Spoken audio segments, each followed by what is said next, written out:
and let us all do we can to build a better future. Journalists are actually leaving the field of journalism. And they're doing so because they can no longer afford to be journalists. They ended up with, in many cases, not always, massive student loans, but they're taking jobs that do not pay a wage that they can live on. And what this means is, first of all, we're going to be losing talented journalists, particularly younger journalists, who are needed to learn the craft, learn their skills on the job so that they can move into the higher positions as they get older. We're losing those folks right off the bat. The other risk that we have here is that the only people who will be able to go into journalism will be people who have independent means. And there aren't that many of those people. And do we really want only people of economic privilege going into journalism? Which is not to say that people of economic privilege should not go into journalism, by no means. But do you want a base of journalists who are only coming from one economic segment? And I'm going to give you an example here in this story, which has actually got a bit of good news. So, as many of you know, we reported on this multiple times. Eldon Global Capital purchased Tribune Publishing in 2021. Tribune Publishing is particularly known here in Chicago as the owner of the Chicago Tribune, right, but also many other regional city and regional papers around the country. What they did is last year, unilaterally, October of 2021, they increased employees' health care premiums by 14%. And in some cases, some workers were seeing overall health care costs increased by 22%. This was just simply done. So what ended up happening is that the News Guild the News Guild came forward. That's their union came forward. They have filed a complaint with the National Labor Relations Board, and the National Labor Relations Board has issued a complaint against Eldon, and so now this case can go forward. But they basically just jacked up in the midst of a global health crisis. Mm-hmm.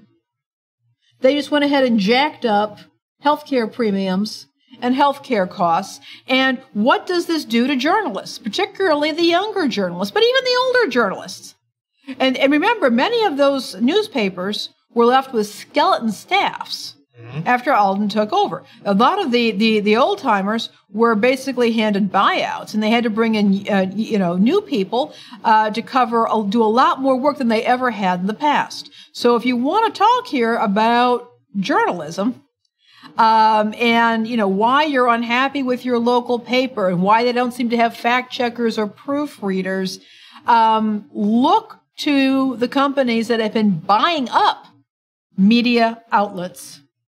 Well, I have to say, Lainey, way back when we were on radio, we warned about this happening. We did? During the pandemic, we warned about this happening. So when it was you, me, and Daniel on the radio station, we warned about a day of when the corporations who control our media, control our journalism, will do everything they can to gut it, bleed it out, and make sure that no one in that realm of industry will be able to properly do their job. It'll only be nothing but commercials and occasionally one video here or there, or maybe one story here or there. But one of the concerns that I have now is that if it's going to be regulated to one social class, that means the American people are going to be bombarded with one perspective, one point of view.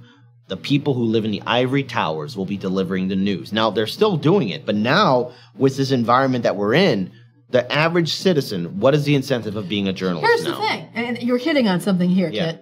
And what you're hitting on is this. They're not just going after the business of media. They have now gone after the profession itself. Mm-hmm. They are destroying the profession. You cannot have a craft, a trade, a profession when you do not have people who are able to be able to trained within that industry.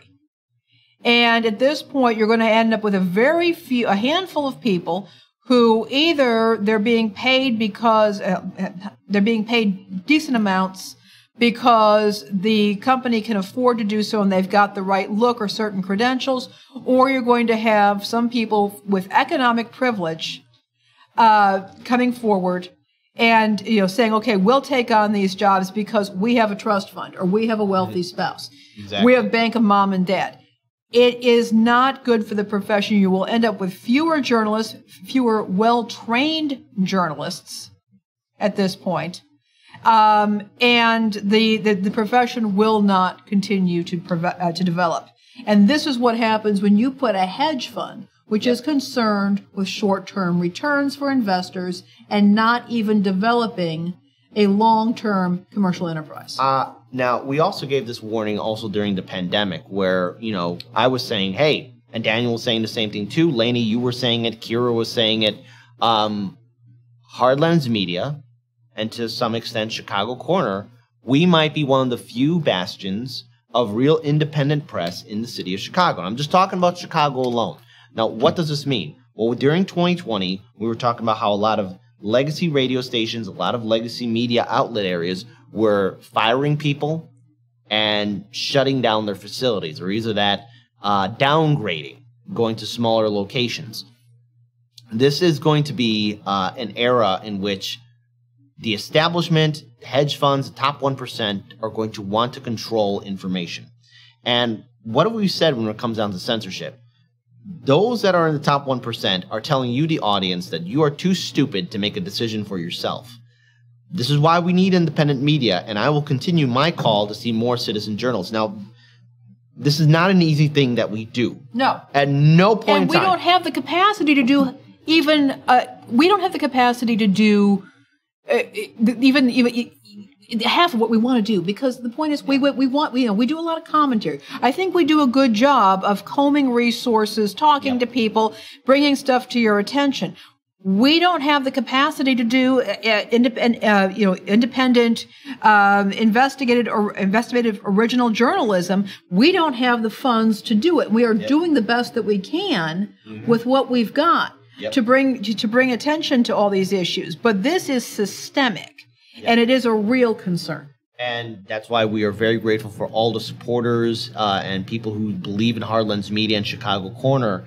My heart goes out to these individuals who, especially a lot of these young journalists who are quitting the field because they have no choice. Let's face it, between starvation or doing something in which you're still being bled dry, you got to look at survival. And just because 2020 is over doesn't mean the problems that were in 2020 haven't followed us into this year as well. Absolutely. And we need to be well aware of what's happening, which is why, again, we set up on Rockfin, Odyssey, Rumble, Twitch. We got a show on Can TV. We also got a radio show, World Perspectives Radio Chicago. So it's important to be adaptable. And I wish that there were other individuals that were just like us who could do this.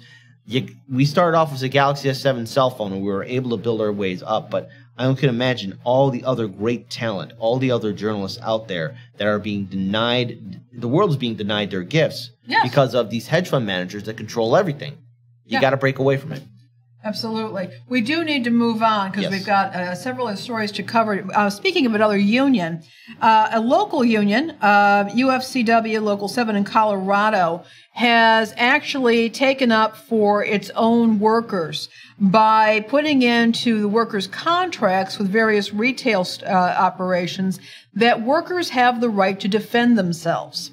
Now, I've been reporting for a couple of years now on the issue of retail workers being attacked by customers, talking about, why people are reluctant to work in customer-facing jobs, the fact that even the largest retailers in the world with billions of dollars in revenue have openly said that they could not enforce certain mandates because they could not guarantee the safety of their workers. That's how bad things have become.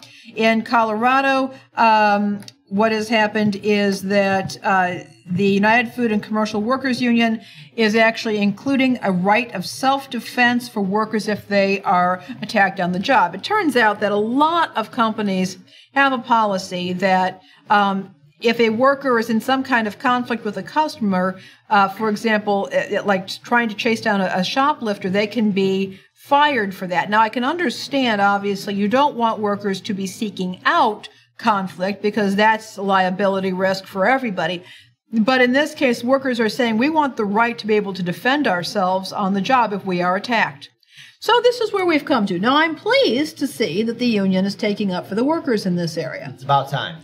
But what does it say about us as a culture right now, where people are simply too scared to go into work and are actually putting pressure on their union? And apparently, the retailers are agreeing to this, allowing workers to the right of self-defense on the job because people are behaving that badly. Okay, so I got a little story that's going to seem a little, it's not related, but it has deals rage. A lot of Americans are angry. So, folks, if you're driving your car, don't honk your horn.